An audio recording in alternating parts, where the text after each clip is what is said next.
Welcome back, folks. Yesterday, of course, was the monthly meeting of Third Mutual, and you can see there it was a long one. It was 3 hours and 41 minutes, and in case you missed it, we will be replaying that tomorrow at 1:30, and then again next week on Wednesday, February 27th at 6 p.m. So I urge you, if you live in Third, to take a look at that. And as always, after the monthly meeting, we have usually the president, and we do today, Mike Straziuso. Welcome. Thank you. It's a pleasure. And congratulations. You look there we go. Yes. perfect in that chair. Yes. Well, thank you very much. I appreciate that. You know, yesterday, there were parts of the meeting that were a bit contentious. That happens sometimes. But let's start off that I found interesting, and in your chair's report, you wanted to give a little bit about your background, which I felt was kind of important. I thought that was interesting that you gave that. And you were in a data management, am I right? A computer, interactive computer data management, something like that? If you want to clarify that, because I know yesterday people were listening. I would be happy to. Okay. I'll take you off the hook. All right. I was the founder and sole owner, and never took an investor for 33 years of Interactive Computer Corporation. And as I started to explain, until there was a little confusion in the audience, we were in the period of time in 1979 when we were moving from a card-based IBM cards. Oh yes, I remember those. Card-based system to an interactive system. Yeah. And I thought, when I was given the opportunity to select a name, that I'd indicate that I was on the leading edge of technology. Yeah. And I selected interactive computer, and oh my God, I got it. Yeah. For 33 years. I dissolved the company a year ago this month. Wow. But, interesting. I'd like to add the most amusing telephone call that I ever took. A gentleman called and said, "Are you a dating service?" No. They just heard the word interactive, probably, right? Yes. Interesting. You know, yesterday the meeting started off, it was really talking about recently there were going to be a few changes to the way both the meeting was being run a bit. In fact, we show that here. There's been a couple times when we got something, so a PowerPoint presentation, and we go ahead and show that for a couple times. We show it for about 30 minutes, and we've done that a couple times for you. And for you, not for you personally, but of course for Third Mutual. What you accomplished for us was the required notice. Right, exactly. Okay? And that was 2-3 months ago. Yeah, it was. I remember that, yeah. And the 30-day waiting period necessary by Davis Sterling was accomplished. Notification was accomplished. The board voted on it. It is not going to happen. Mm-hmm. We voted it in.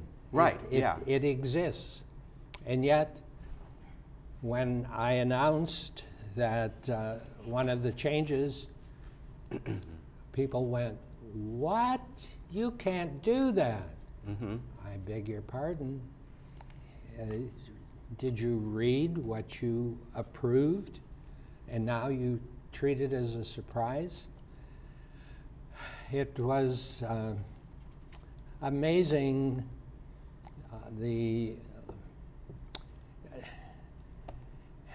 I don't know how to express it. Yeah, well, it went into a long discussion that really was not on the agenda. You probably thought, well, just okay, this is going to be a short little thing. In fact, it came during really sort of the approval of the agenda, sort of that time. And so even, you know, we're up here, we're doing the meeting, and you know, we're kind of looking, going, is that on the agenda? Because we're looking at it. Took us 45 minutes to approve the agenda. Yeah. And people who wanted to express actually a minority position. Delayed it. They acted properly in terms of Robert's Rules of Order, but it was so unnecessary. It is Third Mutual's meeting rules. Right. Hello. Yes. Yeah. And it was contentious, and it resulted in we're going to review those meeting rules and make modifications to it. Be my guest. Okay, That's so your there may be a part. few more changes on the way. Well, our attorney who drafted them for us, and we went through a several month process. I don't like this part of the meeting rules. He changed it. I don't like this part of he changed it. And finally there was silence and we passed it. Yeah.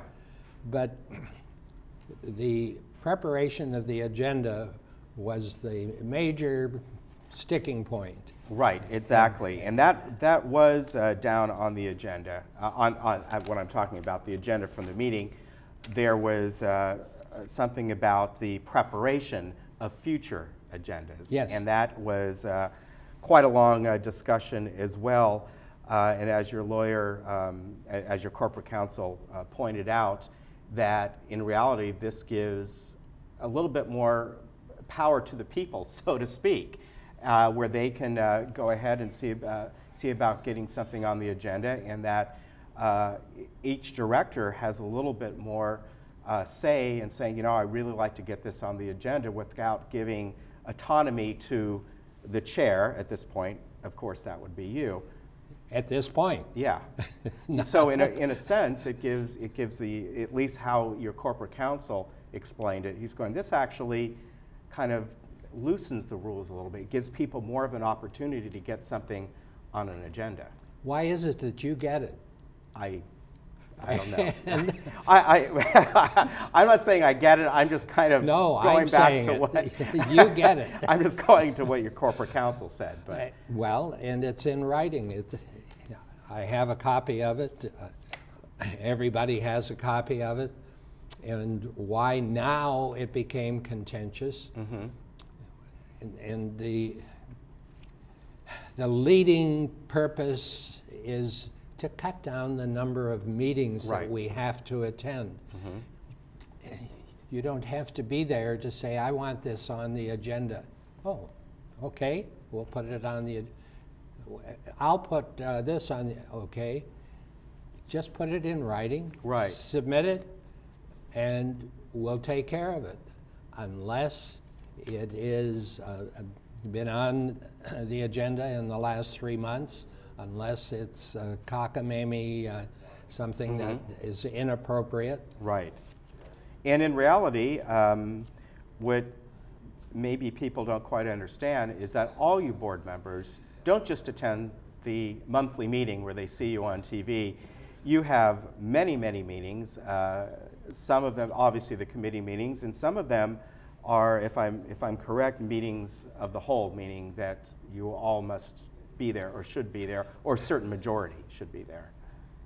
Yes, meetings of the whole. In other words, you guys do a lot more than what people just see every month. Easily 10 to 15 hours a week. Yeah. Okay, if you attend everything that is on the schedule. Right, right. And goodness, we're going to eliminate, no, you can't do that. I can't do that. You passed the meeting rules. Yeah. Oh, by the way, I'm reminding you, now you just submit what you want on the agenda and you don't have to attend the meeting. Right, exactly. So another thing that you talked about here has to do with the widening of Moulton Parkway, and in effect, the city's proposal, GRF talked about this as well, but a new net for the golf course over there that runs right along Moulton. And so as Moulton widens, of course, the city's proposal is to put up a much higher net. I believe it was said yesterday that the current netting is about 70 feet. They're looking, their proposal at 180 feet, which is obviously more than double. And you folks discussed that a little bit, but there are certain things you couldn't quite get into because you're kind of waiting for GRF's recommendations as well, correct? We found out at 5:30 that GRF had successfully put the city on notice. And why we were told at a meeting, this is confidential, you will not discuss it, but they didn't put us on notice. As wraps are off, the city's on notice, we've given them the proposal, and if I may correct some of the detail, you give us the impression that we're replacing a net. No, we're not replacing a net. A net doesn't exist today. Oh, it does. It's not the one that I can see from here that's off that one hole there. Well, no, it is not that. That one was put up when the widening and the bus stop was established next to the car wash. Okay. Okay, and that's a point of reference. The net would be at gate 12 at the top of the hill. Okay. Going from there toward Santa Maria. Okay, right. And the Gulf experts have decided, and I love the term, they call it a trajectory expert, is protecting balls. The intent is to protect balls from going out onto Molten. Right, exactly. For 45 years, there hasn't been a net. We don't talk about, there doesn't seem to be a record of the frequency of balls going out onto Molten. So to protect us, the city, 180-foot net.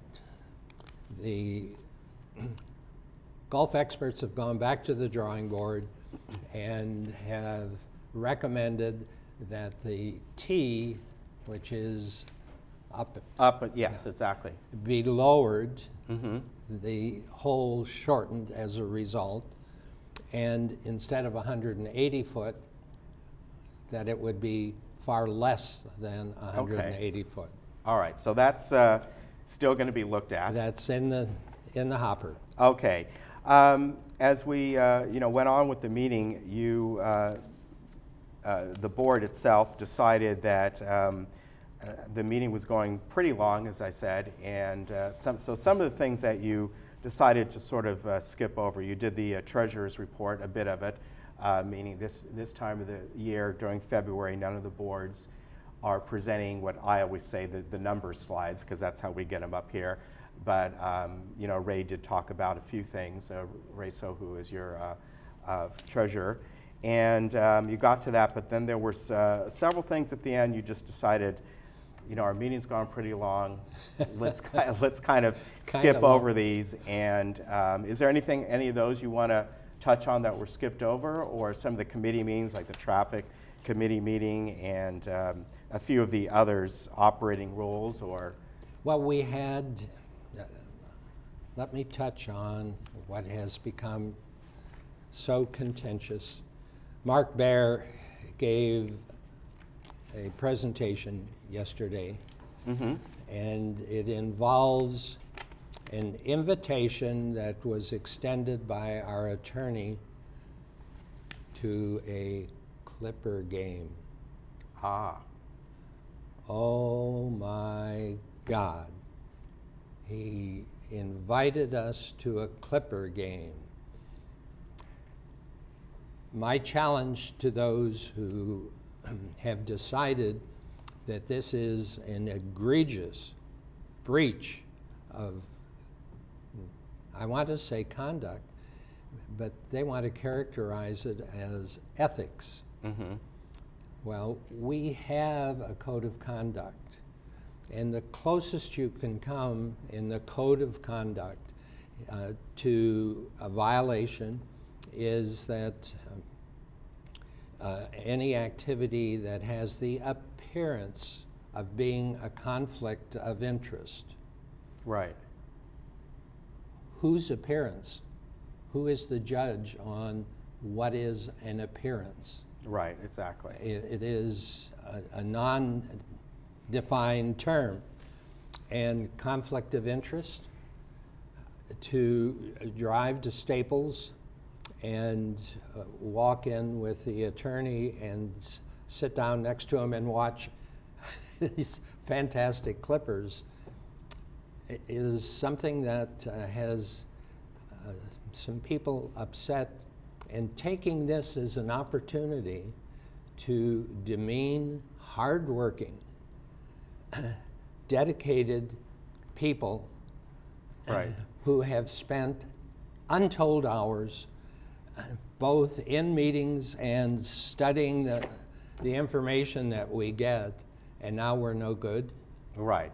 And, you know, it's interesting, you know, sometimes your meetings get contentious, but everyone on that board, whether people agree with them or not, they all put in a lot of hours, and they all do it for the best interests of the community.